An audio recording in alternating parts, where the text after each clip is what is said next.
Chapter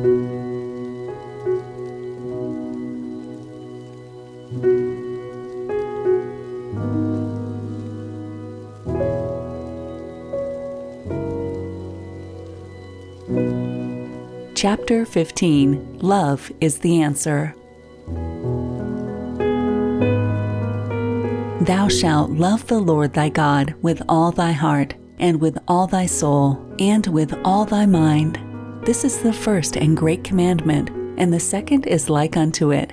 Thou shalt love thy neighbor as thyself. Holy Bible, Matthew 22, 37 through 39.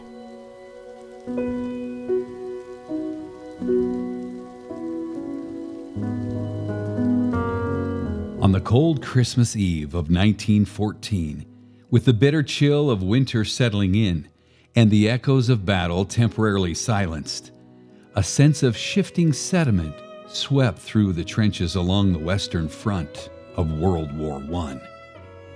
The once muddy and barbed-wire-ridden landscape of war now took on a delicate and flickering appearance, lit by the warm glow of candles and the sound of soldiers singing.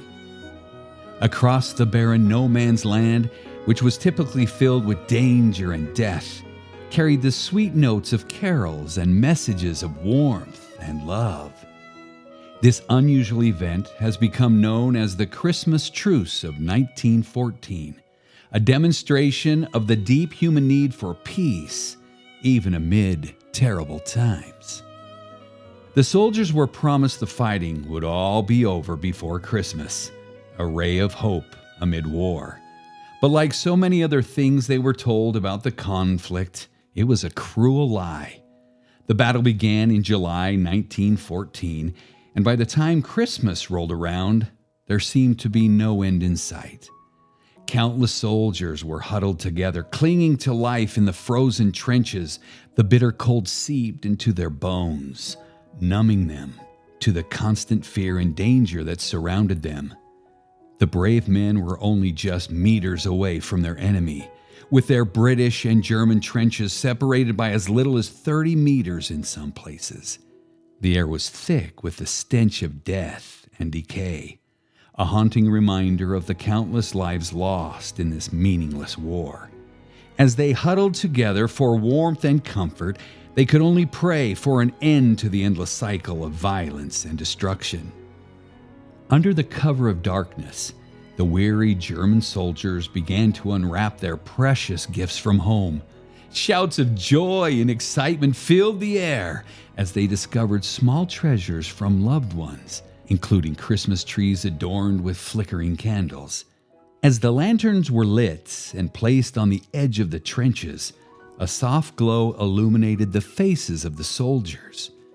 A chorus of carol singing started among the German troops, their strong voices carrying through the stillness of the night. And then, like a call and response, the British and French soldiers joined in with their own renditions. It was an unexpected moment of peace and unity amidst the chaos of war. Christmas greetings and well wishes exchanged between enemies, and offers of a temporary ceasefire were communicated between the trenches. The decision was not made by military leaders, but by those brave men who saw each other as fellow human beings in that moment. The sound of laughter and camaraderie filled the air, giving a brief respite from the harsh realities of war. The British soldiers' voices rang out in unison, their rendition of Silent Night aptly capturing the longing for peace and tranquility. And in a gesture of camaraderie and compassion, the German soldiers joined in with their own versions. The dark night was transformed into a scene of unity and hope as the two sides put aside their differences to embrace the spirit of Christmas together. The spirit of the night could not be contained. Soldiers on both sides fell easily into this shared moment of peace. Soldiers had long since lost faith in the reasons for their battle, but at this moment they were reminded that they were all human beings with loved ones waiting for them at home. Memories and traditions flooded their minds, as they laid down their weapons and embraced each other as brothers. Their exhausted selves found solace in the unexpected reconciliation of differences.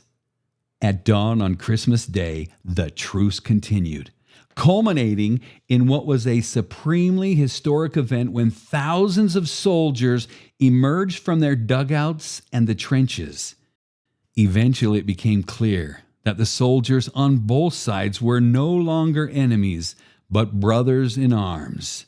They emerged to meet one another in no man's land, where the debris of war had long before denied them any such encounter. The soldiers swapped chocolates, cigarettes, buttons, and their life stories. They laughed and joked together. They organized soccer matches. The men made peace on the ground by playing a sport that knows no borders. No more Serb or Turk or Croatian. They were all equals on the pitch. It's just a game. But amid all this blood and gore, the soldiers went out and played a game that's not about blood and gore. They did it together, which is part of what football is all about. A leveling away of distinctions, and not just between countries, but more importantly, amongst human beings themselves. In ensuing weeks and months, as the fighting resumed in earnest, more distant memories of these shared moments would slip back into the realities of war. Many of the same soldiers would continue the bloody battles, firing at one another across the same fields and towards the same positions. But the stories shared and the bonds and friendship forged between adversaries would remain with them and continue to inspire us to this day. What happened that Christmas in 1914 points to the universal truth that the frequency of love can endure, cutting across all borders, divisions, and differences that so often drive us apart. We might belong to different countries, religious beliefs, political parties, and tribes, but we're all members of the same human family. The Christmas truce of 1914 is contemporary evidence that we can declare a ceasefire, that we can build bridges rather than walls, that we can value human hearts over selfish hate, that we have more in common than that which divides us, that the braver world we can imagine is within reach, if only for a season. What our world needs today, more than ever before, as we contemplate the hearts of those soldiers a century ago, is that love is the answer to what ails us. Love can heal nations, communities, families, and individuals. Added to this recipe for healing, add in some heaping portions of forgiveness, gratitude, and grace. The good news is that the Christmas truce is possible in our world today, even on the worst of nights. In a country where unity was once celebrated with the motto E pluribus unum, out of many, one, we now find ourselves divided along new enemy lines.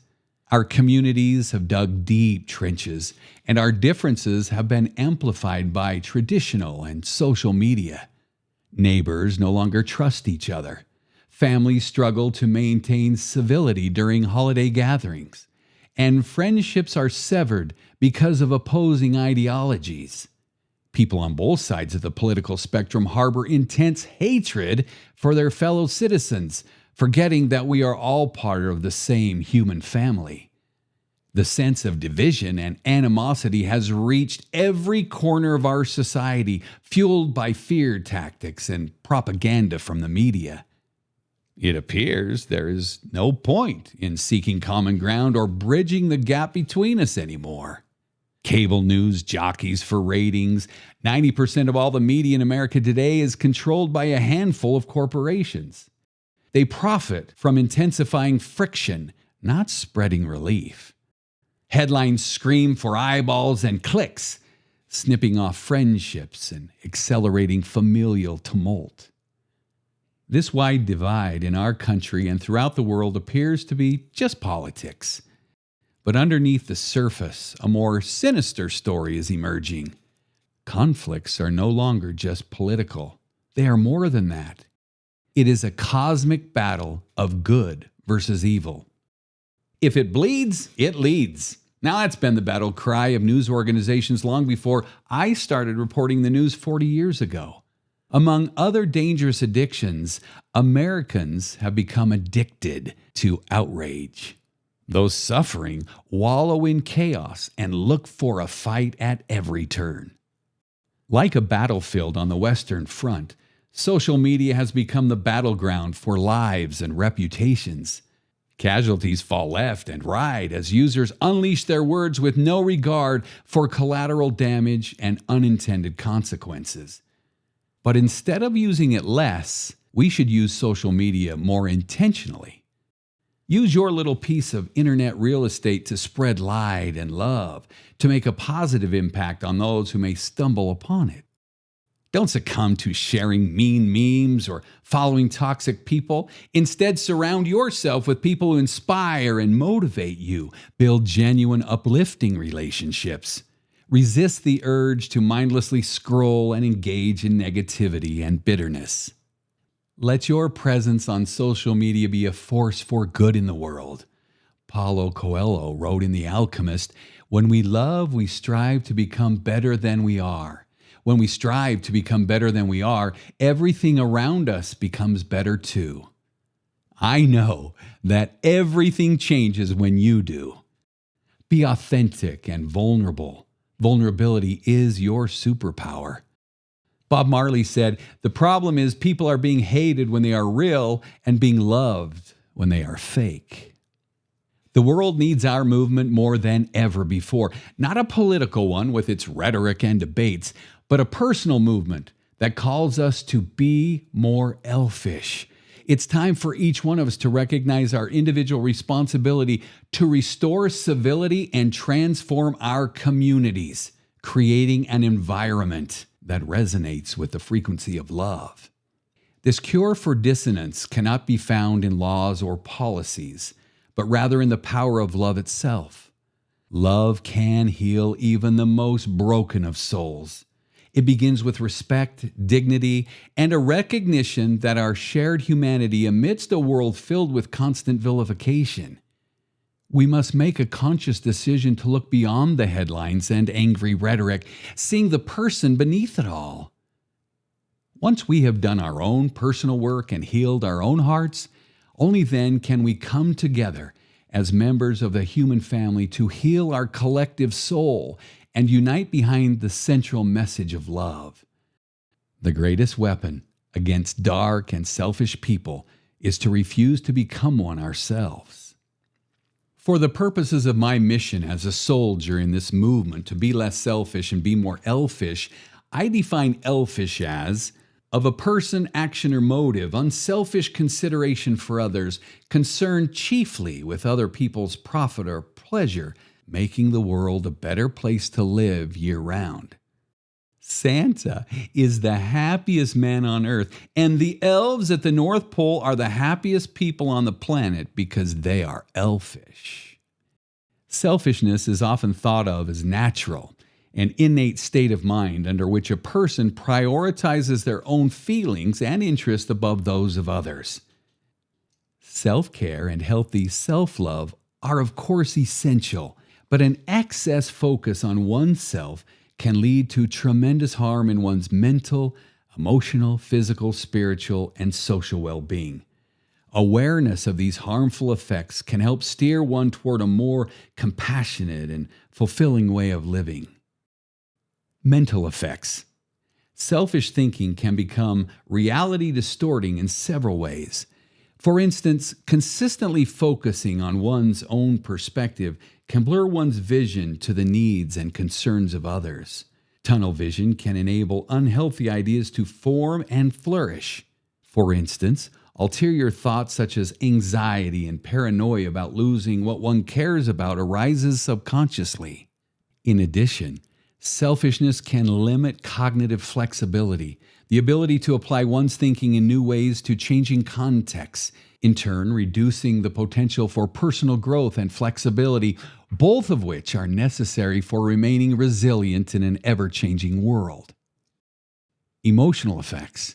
Emotionally, selfishness is likely to be a barrier to intimacy with others. People who are self-centered are likely to have lower empathy and be less able to understand and relate to others. This may lead to feelings of emotional isolation and loneliness. Moreover, their emotional disconnection may lead to a sense of meaningless or unhappiness, as superficial relationships provide little of the love and support that better reciprocal interactions afford. They may also find themselves in more conflictual relationships, leading to resentment and other forms of emotional distress. Physical effects. There are physical consequences of selfishness, even if it's less evident.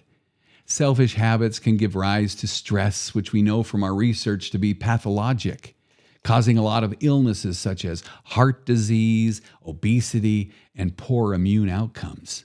Whatever your mind harbors, your body manifests in some way.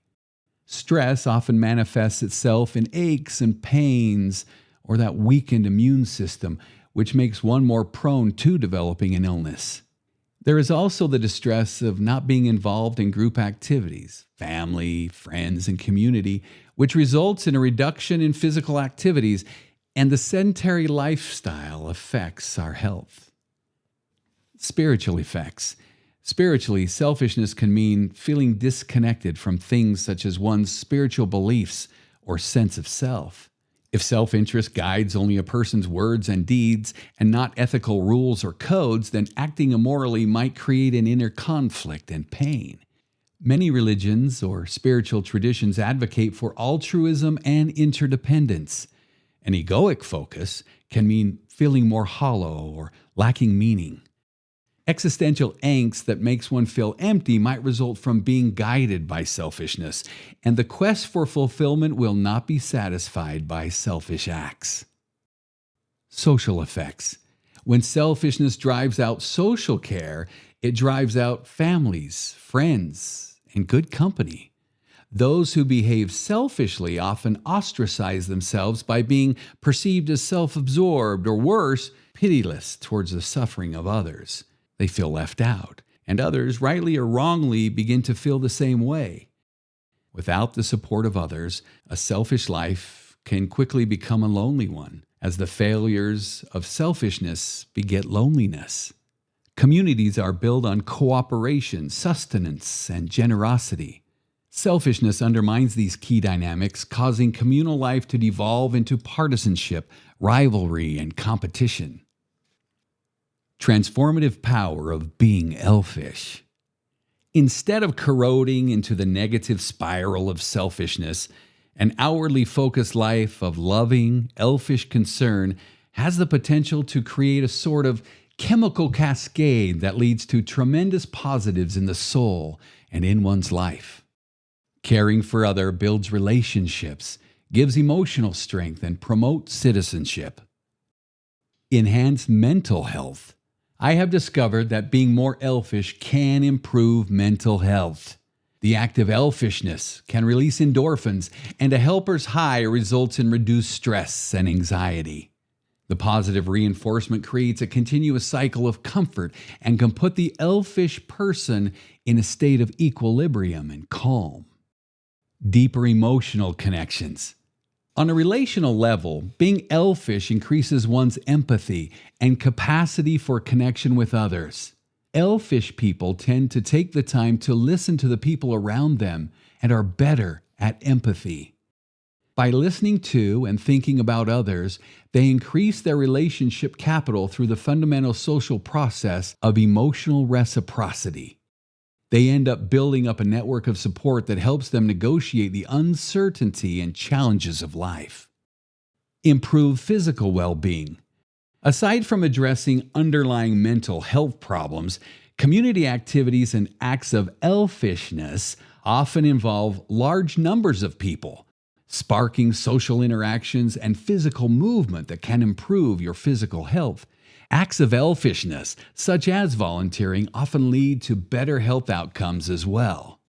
A welcoming person feeling a sense of purpose when serving others naturally forms a community of positive relationships that contribute directly to health. Furthermore, feelings of happiness bring forth friendships and love, and of course, that affects all of our relations with friends and family, and this is crucial to one's well-being. Spiritual fulfillment. Being elfish also boosts meaning and purpose in life when one's actions are consistent with one's values. Often there is a spiritual satisfaction in contributing to the well-being of others. Sharing goals and outcomes can lead to the perception that we're all in this together and a sense that one's life has meaning in connecting with others. This can lead to inner peace and connectedness with others and spiritual fulfillment. Strengthen social bonds.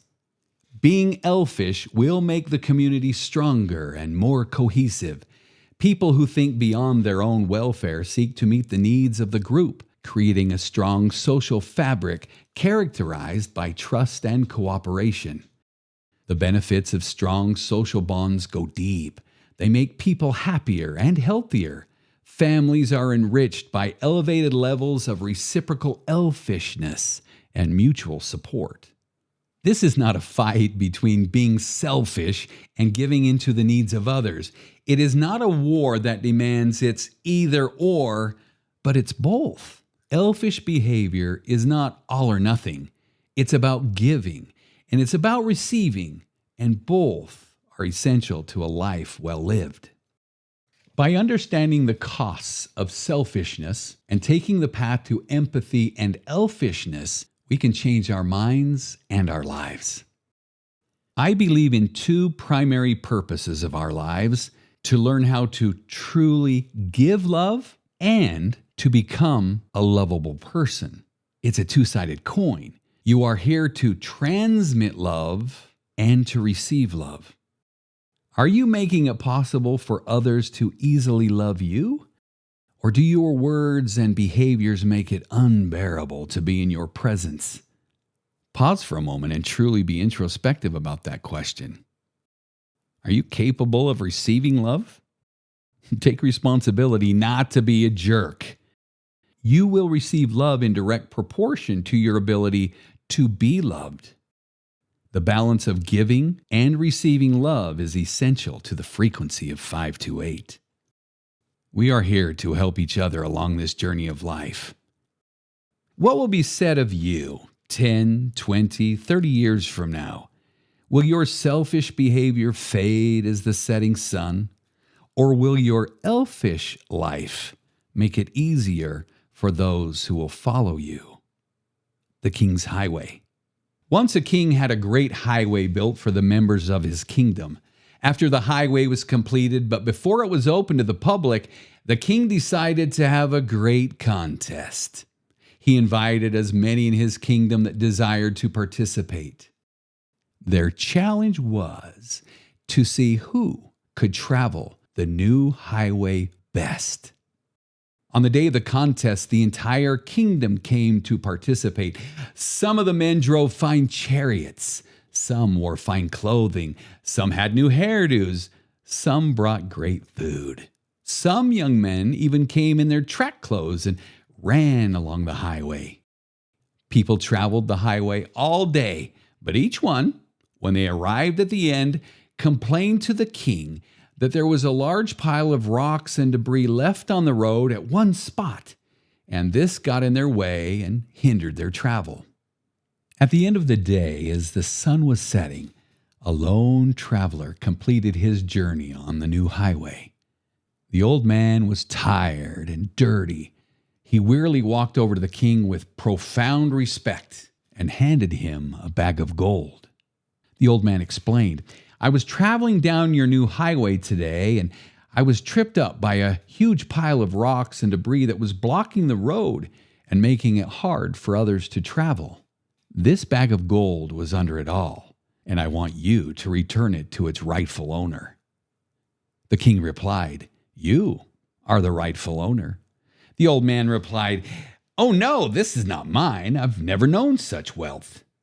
"Oh yes," said the king, "you've earned this gold, for you won my contest. He who travels the road best is he who makes the road smoother for those who will follow."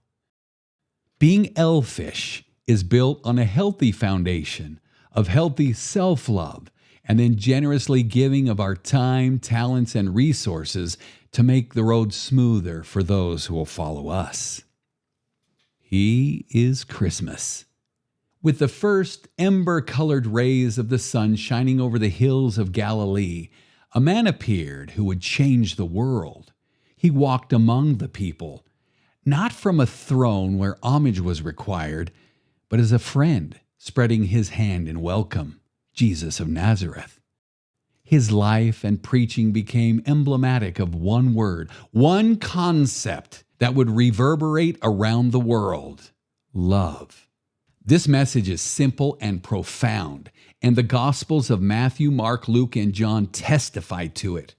The stories shared by the apostles that form the fabric of Christian teaching testify to the fact that Jesus' essential project was not a religion, not a church, but a radical and life-changing vision of love. Every parable, every miracle, every moment was a stitch in a tapestry depicting divine love. Take the parable of the Good Samaritan. Jesus redefined neighbor as a complete negation of the values that determine who should be a neighbor. According to the norms of society based on enmity and separation, the Samaritan, who for the Jews was an alien and an enemy, became the model of love in the parable.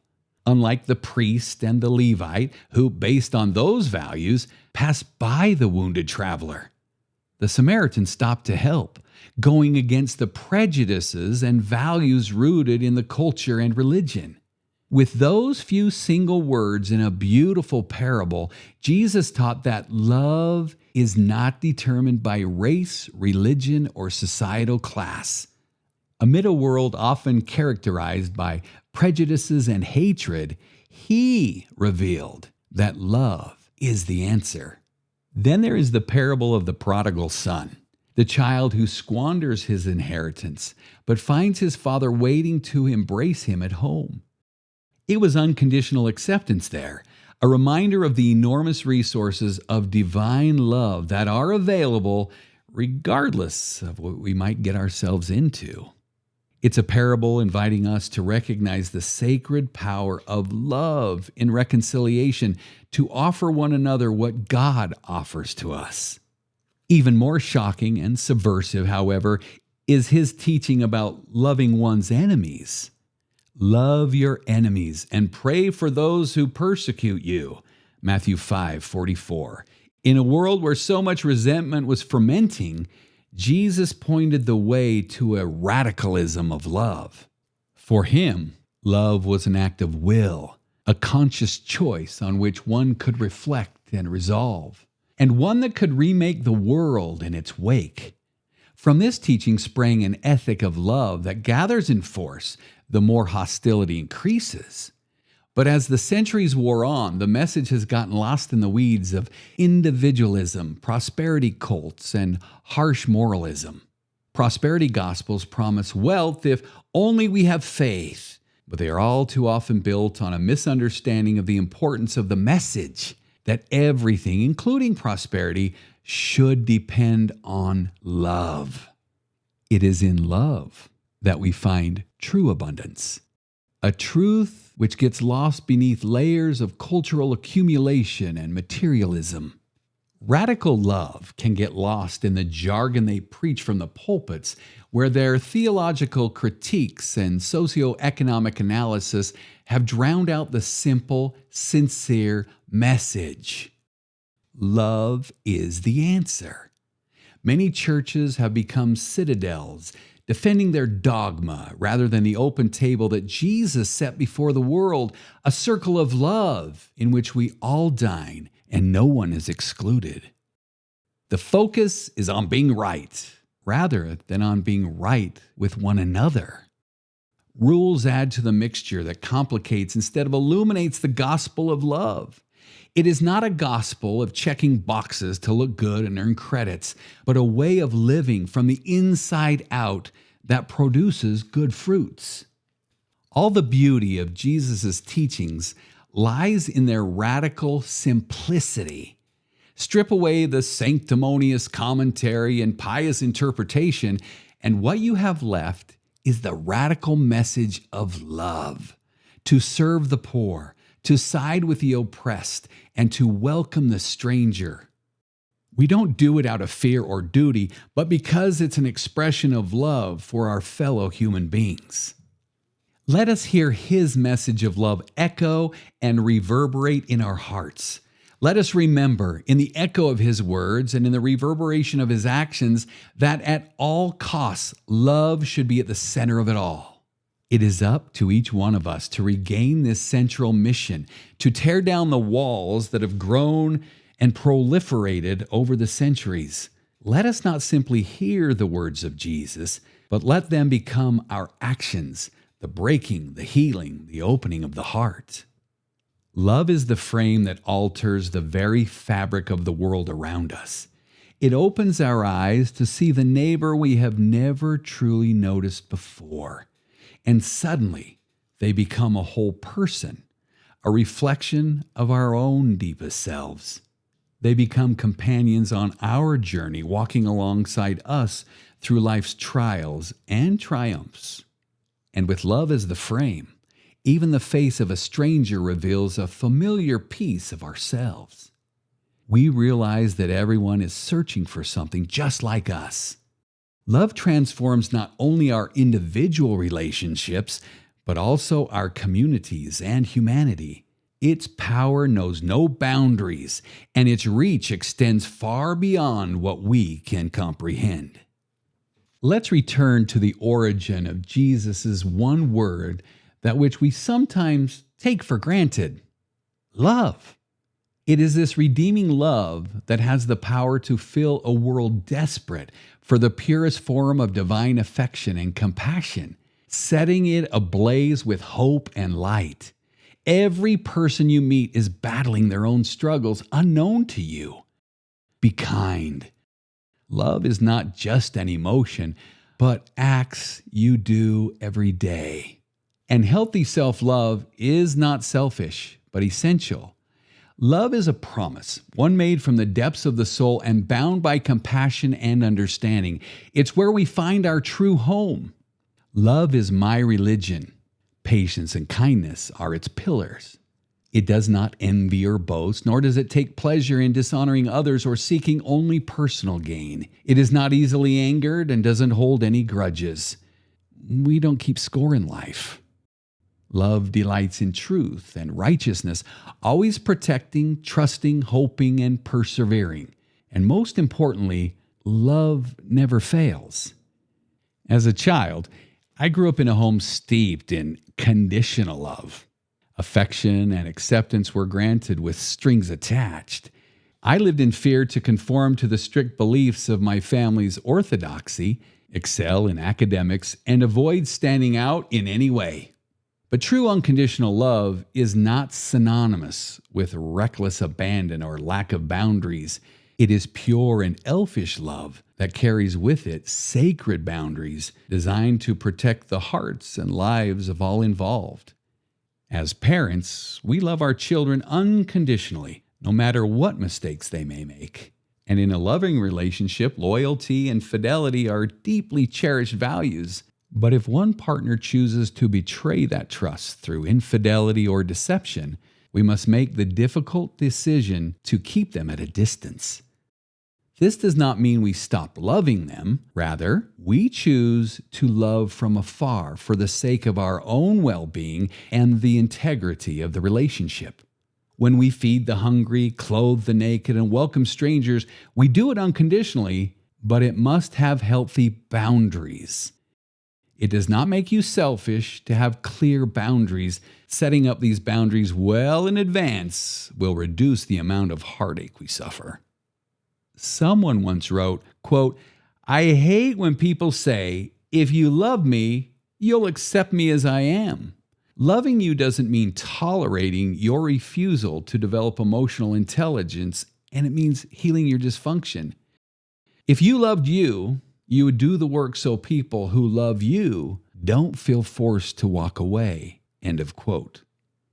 A.R. Lucas wrote, quote, "We've been infected with this idea that love is an emotion only felt between two people. But love is universal, an energy, a contagious force. It's a gift. To offer money to a homeless person is love. To save a worm from the sun is to love. To smile at a stranger is love. To be grateful, to be hopeful, to be brave, to be forgiving, to be proud is to love. End of quote. The central mission of love. A common insight arising from studying the world's faith is the extent to which love permeates all of them, even though they arose in diverse times, cultures, and places.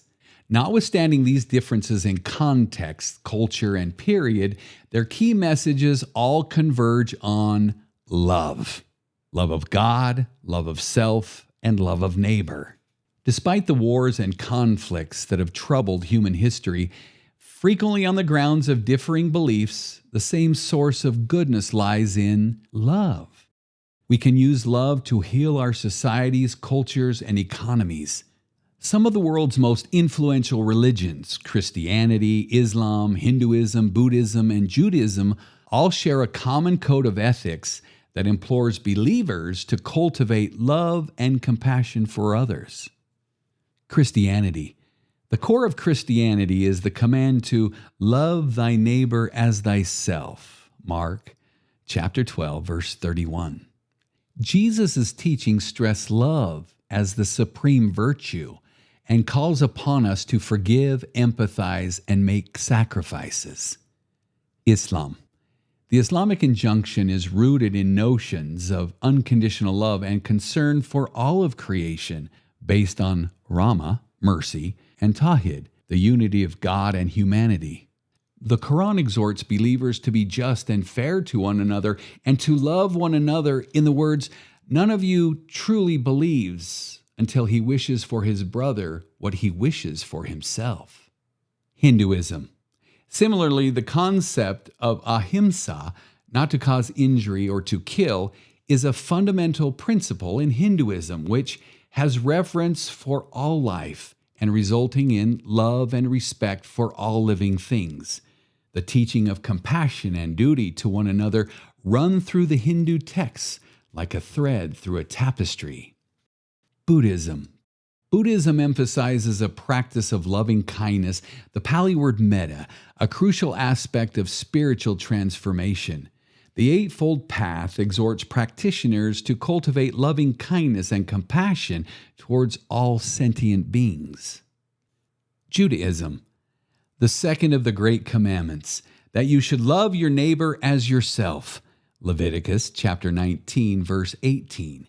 This is the basis of Jewish ethics towards each other and our commitment to each other. So, to you, my friends of every faith, you may or may not believe Jesus Christ is what he claimed to be. But the word Christmas originates from the phrase Christus Messe, first recorded in 1038, which means the Mass of Christ or Christ Mass. Let's be united in the theme of Christmas. We may have different belief systems, but as a minimum, may we be better people because of his example and teachings. The golden rule, do unto others as you would have done to you, resonates in harmony with the various teachings that I just outlined. May I suggest an even higher rule that is the essence of being elfish? It's called the Platinum Rule. It says, do unto others as they would have done to them. It means you put aside your own self-interest, listen with your ears and your heart, and truly walk a mile in their shoes. It means speaking their language and tuning into what is important to them. The Platinum Law can transform businesses with a customer-centered value and heal nations, communities, families, and individual hearts. When we look back through history, we find that humanity has frequently been fearful, ignorant, and intolerant, fighting wars in the name of religion, embracing passion over tolerance, and enforcing dogma in all its facets. But the reality of these situations often results from a misinterpretation of Scripture or a tendency to overemphasize the differences between the societies, cultures and beliefs of the different religions, leading to divisiveness instead of a united joining of the many different values found within them. Through the power of love and understanding, healing can take place, both at an individual and collective level. When society's foundation is built on these principles, instead of hatred and division, we can truly thrive. By acknowledging the interconnectedness of all beings, we can come together as a tightly woven community with a shared determination to collaborate and create positive change. Peaceful nations. The same dynamics hold true on the world stage. Nations that focus on love and mutual understanding tend to be more peaceful and stable, and attacks on one group are less likely if other groups are less divisive and more focused on common goals. Cultural benefits. Love enhances cultural richness through expression and acceptance. Art, music, dance, and literature thrive when people feel safe and supported as contributing to society. This same sense of cultural vibrancy leads to increased social wealth. Economic benefit. Business leaders that encourage collaboration and empathy foster a positive working environment that yields higher employee morale, retention, and productivity. Here's a radical statement for some in the business community who don't believe in loving your employees and your customers. Yes, culture matters. Businesses that practice ethically based love and respect for their employees and customers often enjoy increased productivity, achieve greater profitability, and benefit from customer loyalty. You can tell a lot about the character of leadership by the way they treat their employees. Your employees will only treat your customers to the degree they are treated within your organization. If you want better customer service, teach goodness and kindness in your organization. I shared the message, Be More Elfish, with my friend Brian Tracy. He instantly gave the theme a term for business. He now calls it the Elfish Factor and gave me numerous examples of how companies become great when they adopt the Elfish Factor, putting love as a central value in their organization. Love has long been the common thread that ties together the world's great religions. As we navigate through an increasingly interconnectedness and complex world, it is crucial to keep this truth at the forefront of our lives. By embracing human solidarity, love, and compassion, we can bridge the gaps and misunderstandings that have fractured our human relationships. Only then can we move towards a future of unity, peace, and harmony. When individuals, communities, and nations embody love in their thoughts and actions, the rewards are immeasurable. The power of love knows no bounds and can heal all aspects of human experience. Love is the universal language, a powerful force that transcends borders, cultures, and generations. It can take many forms. There is romantic love, the deep bond we share with our families and friends, and even the unexpected affection we may feel for those we once saw as enemies. But in being elfish, there is also a unique understanding of self-love, which is a delicate balance. It is a pure and healthy love that recognizes our innate worth without tipping into arrogance or narcissism.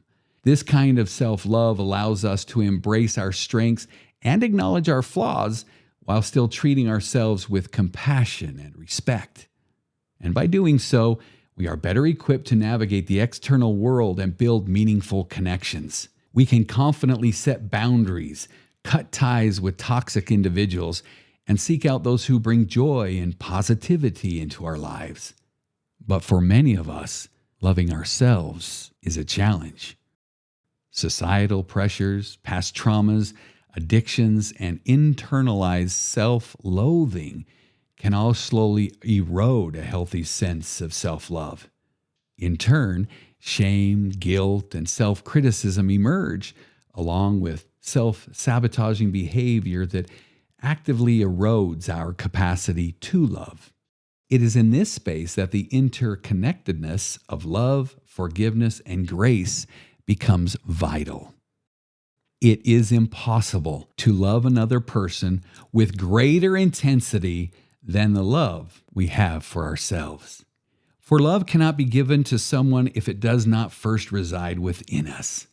Like a precious and scarce commodity, we can only love ourselves in direct proportion to how much we cherish, value, and honor ourselves. Just as you cannot give a $100 bill unless you possess one to give away. You cannot give another person true and unconditional love unless you first possess it within yourself. From Alice in Wonderland. "Do you love me?" Alice asked. "No, I don't love you," replied the White Rabbit. Alice frowned and clasped her hands together as she did whenever she felt hurt.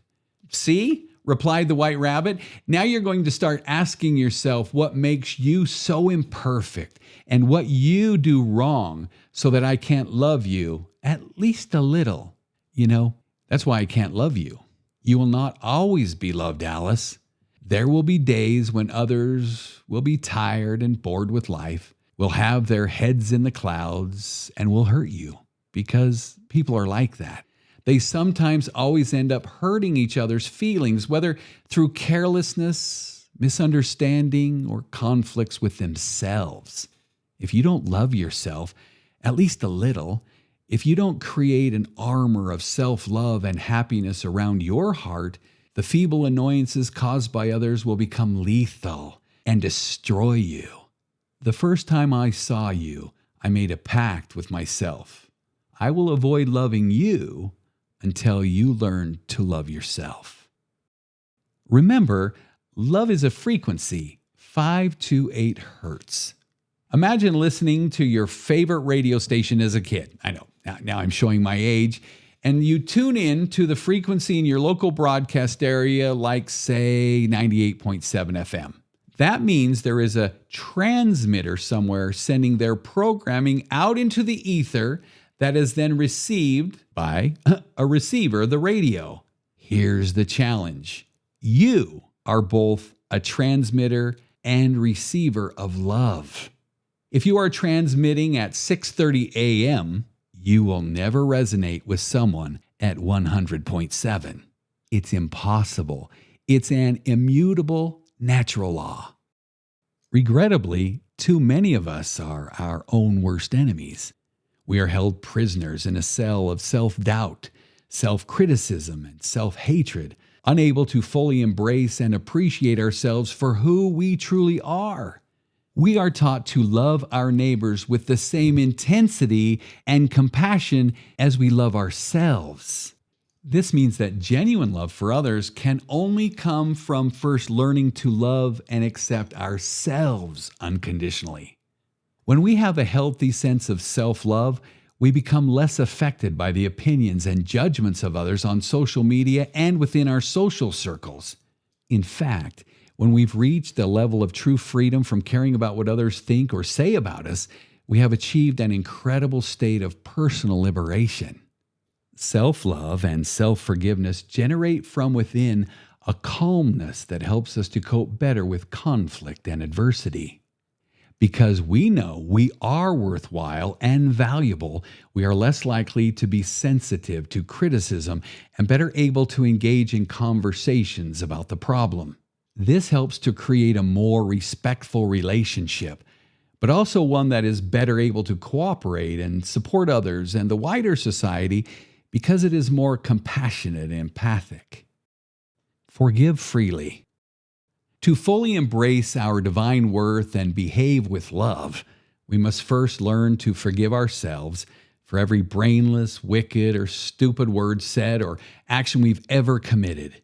Self-forgiveness is not easy, but it is a crucial aspect of love. All forgiveness begins with self-forgiveness. Just as forgiving others requires us to let go of resentment, anger, and the desire for revenge, self-forgiveness entails releasing these negative emotions towards ourselves first. It is a recognition of our own humanity and imperfections. It's an act of grace that leads to healing and reconciliation within us. Only when we have learned to extend compassion and forgiveness towards ourselves can we offer the same to those around us with genuine sincerity and unconditional love. Being willing to turn toward your mistakes, to face your shortcomings and failures, to open and allow yourself to be painfully aware of them, this is the basis of self-forgiveness.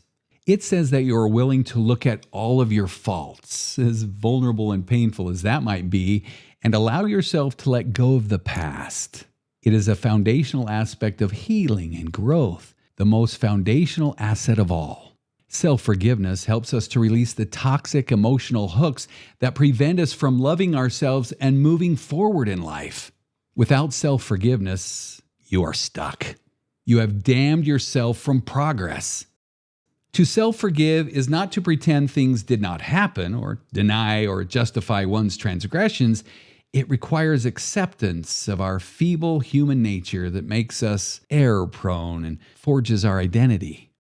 It calls for releasing the negative self-judgment that often accompanies failure and acknowledging one's worthiness of companionship just like we would for others. We remain crippled emotionally if we don't take steps to release our baggage.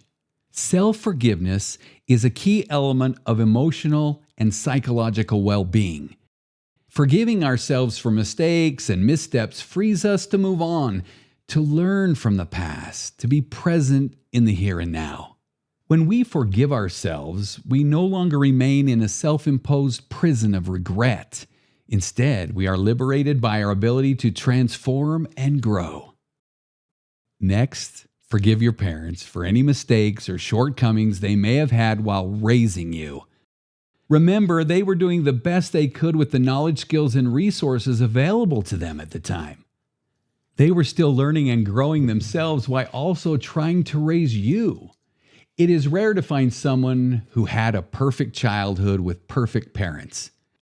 Allow yourself to let go of any negative feelings or resentment from the past and instead choose to freely forgive your parents.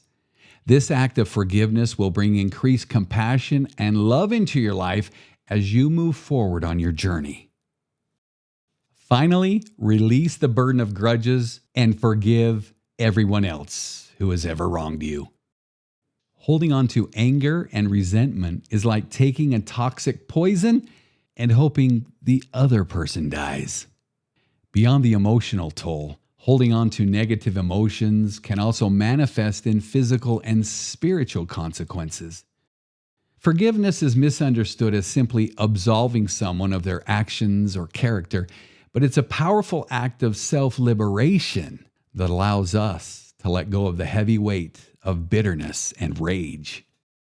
You can tell a great deal about a person's character by their ability to quickly forgive themselves and others. They may not necessarily forget, but they learn lessons from this experience to create healthy boundaries. Healthy, mature people do not hold grudges, nor do they seek revenge. It's not about excusing the other person. It's an essential step towards our own self-love, healing, and growth. Once we forgive ourselves and everyone else, we must practice grace. This powerful concept is often synonymous with undeserved favor or a gift like that of God's grace. It allows us to find redemption and live without the burden of past mistakes. Failure is inevitable in life, but grace reminds us that it does not define us. Receiving grace from God is truly divine, and we should learn to give it to ourselves. This can be difficult as we are our own harshest critics. By granting ourselves grace and shifting into a more self-compassionate mindset, we can quiet negative self-talk and become more open-hearted and empathic towards others. Choose to extend grace to those around you. This simple act has the power to revolutionize our society, where vulnerability and growth are often met with judgment and criticism. By offering grace to others, we contribute to a culture of healing and potential. This practice radiates love and positivity, inspiring others to embrace their imperfections and spread grace throughout the world. When we walk in grace, we attract people, and our communities become agents of change. It is a gift that can unleash our potential and spread love and light where it's needed most. It's like installing a new operating system in our souls that guides us towards reconciliation and renewal. Here's a bold and true statement. You are worthy. You are worthy of life's greatest blessings regardless of what some human being tells you. It's your birthright. You were born with the seeds of greatness. No person, and I mean no person, can deem you worthy. That's a gift directly from God. When you are in harmony with God's or divine's frequency, you are given what I call divine whispers. It's that still small voice deep down inside of you. It's sometimes called your gut, intuition, or the Holy Spirit. Every human being can receive divine whispers if you are on the same frequency. It's not religious. Again, it's natural law. Be grateful for who you are and what you have been blessed with. Remember, the more you give thanks for, the more you'll have to give thanks for. How can you ask for more if you're not a good steward of those things you already have? As we develop an attitude of gratitude, we attract more of what we want. Studies show that individuals who practice gratitude tend to report better mental health and stronger relationships, as well as greater resilience in the face of end-of-life concerns, serious illness, trauma, and major loss. Gratitude helps us to promote an abundance mindset as opposed to a scarcity mindset. There are many benefits to being grateful. From an emotional perspective, gratitude is associated with lower levels of depression and anxiety and higher levels of happiness and life satisfaction. It also serves to reframe our experience so that we are more apt to notice good things, even in painful situations. From a physical perspective, gratitude is associated with lower blood pressure and better sleep. You can practice gratitude simply by writing down some things that you feel grateful for each day and train your brain to notice the bright spots. Mindfulness practices, including meditation, but also simply noticing the gifts in your life, also allow you to cultivate gratitude. Gratitude towards others includes expressing this gratitude for their gifts by saying thank you. Two of the most powerful words in any language are please and thank you.